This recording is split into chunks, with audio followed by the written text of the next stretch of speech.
Welcome to back on সুপ্রিয় academy. সুপ্রিয় শিক্ষার্থীবৃন্দ, সবাই কেমন আছো? আশা করছি ভালোই আছো। আজকে আমরা যে বিষয়ে প্রশ্ন করবো যে ভলকানাইজেশন কি এবং ভলকানাইজেশনের প্রস্তুতি ব্যাখ্যা করো। তো প্রথমে যেটা আমরা বলি যে ভলকানাইজেশন কি, ভলকানাইজেশন হলো যে পদ্ধতিতে থার্মোপ্লাস্টিক রাবারকে বেশি প্রসারণশীল থার্মোসেটিং রাবারে পরিণত করা হয় সেই পদ্ধতিকে বলা হয় ভলকানাইজেশন। অর্থাৎ যে পদ্ধতিতে থার্মোপ্লাস্টিক রাবারকে আরও বেশি প্রসারণশীল থার্মোসেটিং রাবারে পরিণত করা হয় তাকে ভলকানাইজেশন বলে।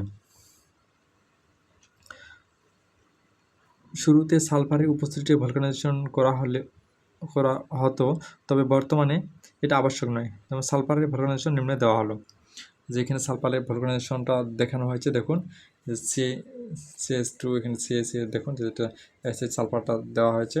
এখানে দেখুন আচ্ছা, কার্বন এখানে 4টা নিলাম, এখানেও 4টা কার্বন, এখানেও 4টা কার্বন, এখানে 4টা কার্বন। তারপরে আমরা কী দিলাম, প্রত্যেক বন্ডকে আমরা হাইড্রোজেন বন্ধন দ্বারা যুক্ত করলাম। দেখুন এখানে সালফার এখানে একটা ডবল বন্ড দিয়েছি, এখানে সালফার এখানে ডবল বন্ড দিয়েছি SX। এখানে SX বলতে সালফারের পরমাণু সংখ্যা, যে SX ইকুয়াল টু সালফারের পরমাণু সংখ্যা। এটা অন্যভাবে কিন্তু আরও প্রস্তুত করা যায়, যেমন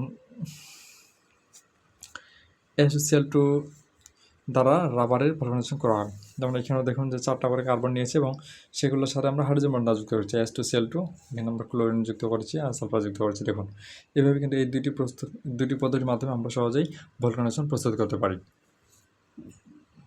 যারা ভিডিওটা দেখছেন অবশ্যই কমেন্ট করে জানাবেন কেমন হচ্ছে। দেখুন ভলকানাইজেশন কাকে বলে, যে পদ্ধতিতে থার্মোপ্লাস্টিক রাবারকে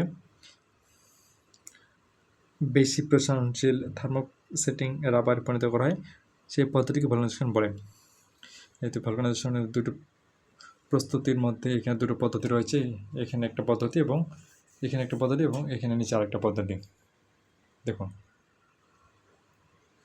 যারা ভিডিওটা দেখছেন অবশ্যই কমেন্ট করে জানাবেন কেমন হচ্ছে।